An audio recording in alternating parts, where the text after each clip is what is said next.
very excited about the upcoming 2011-2012 season. As always, it is a variety of presentations for our audience that will be both stimulating and provocative, fun, hopefully, challenging and exciting.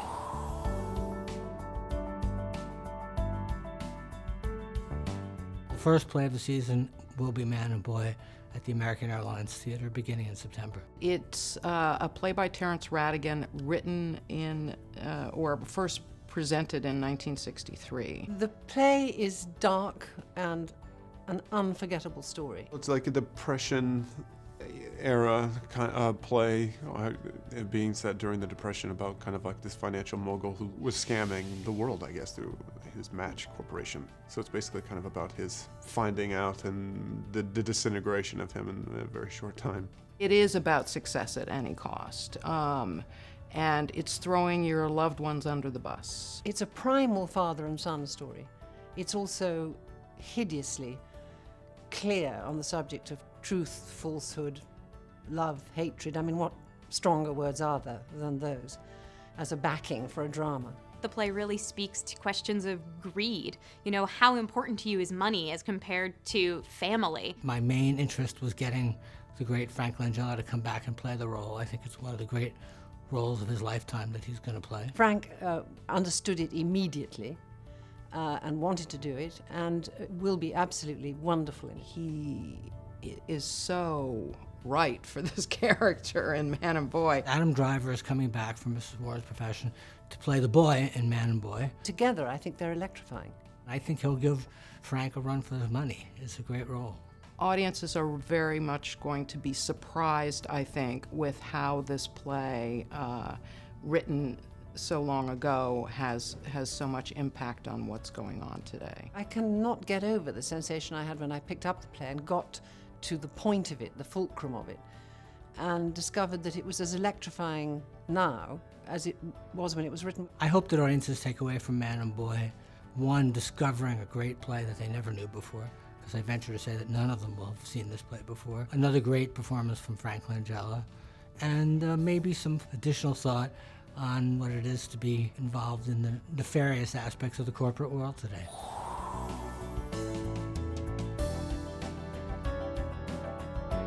Sons of the Prophet, which is going to be our first play at the Laura Pels Theater, is a new play and means a lot to us because it was written by Stephen Karam, the writer of our first play at the Roundabout Underground. Sons of the Prophet is billed as a comedy about human suffering, which I think is a pretty accurate, broad overview. It's about life. It's about being faced with adversity, and in this case, a lot of it, and finding a sense of humor with that, and moving through it. The way that Stephen Karam writes the play is with such honesty and such humor and such human quality that it's really easy to relate to and then also easy to laugh at. I got sent this play and I read 2 pages and I called my agent and I said, I want in, because I hadn't heard a voice like this. Joanna's priceless. I mean, she's just, she's a playwright's dream. She's hilarious, and she's perfectly cast in this play. She's brilliant. Santino Fontana, I have seen him on stage a couple of times. Spectacular young man. He's just fantastic. I mean, I can't say enough good things about him. He is one of those actors that you just, from the first time he interpreted the role from start to finish, he understands, you know, all the facets of the character. If you want to think and feel and enjoy while you're doing both, then you should see this play. It's a great night. It's a funny night. It's warm. It's moving. This is kind of a play that by the second act, it kind of feels like it's careening out of control in a really, I think, exciting, fun way.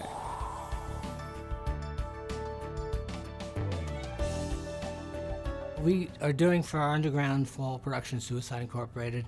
It's not the most cheerful title, but the play, although it does have suicide as part of it, is really not a play specifically about suicide. It's a play about family and to some extent about redemption. Suicide Incorporated is by Andrew Hinderaker, who is maybe the youngest playwright we've ever produced. It's basically like you go to Hallmark for a thank you card. you go to Suicide Incorporated for your suicide note.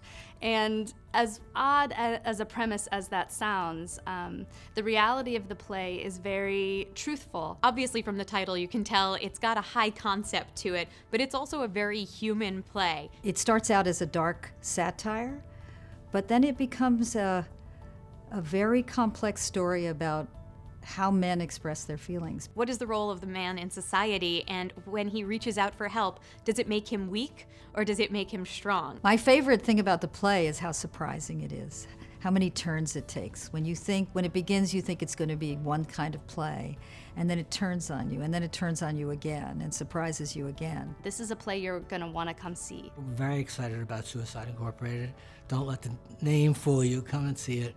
I think it's going to be a stunning production.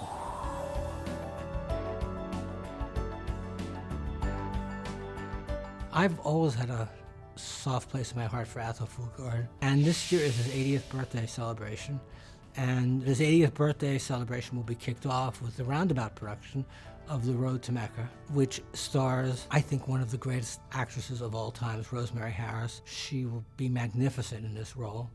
And an old friend of Roundabout's, Carla Gugino, and another old friend of Roundabout's, the great Jim Dell. It's a 3-character play about an older woman who has become eccentric in her ways as she gets older, and the play is about the two people in her life who are sort of struggling over what she should do at this point in her life. Road to Mecca is a play of his that has been presented in New York before, but never on Broadway. The play takes place in South Africa, in the Karoo, and it's about this woman, Miss Helen, who has taken to creating these sort of sculptures around her home. She's widowed. She hasn't had a very happy marriage. That is over.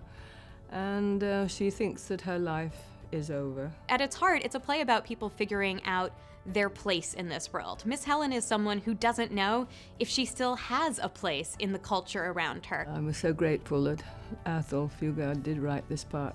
It's a wonderful role, and I'm so thrilled to be able to play it. It's a wonderful challenge. It's a wonderful journey, a wonderful mountain to climb. It's a beautiful, I think it's one of Athol's greatest plays. As long as there's art, and as long as people want to pursue their dreams, it'll be relevant. It's a wonderful play. It's a masterpiece.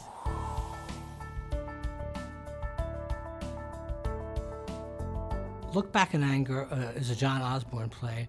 It was one of the first of the Angry Young Men plays, as they're called. A very, very, very legendary play at its time, and directed by this extraordinary young director named Sam Gold, who directed for us last year at the Underground, and is one of the hottest young directors around the city. Sam has found a new way into the play that I think is going to be really interesting for the audience, whether they know the play already or not. Sam is funny and dark and has a very quirky sense of humor and really loves this play. Look Back in Anger is a love triangle between a young working class guy named Jimmy Porter and upper middle class or upper class young woman, Allison, who they're a very unlikely pair, and they're sort of shacked up in a little attic flat in Midlands.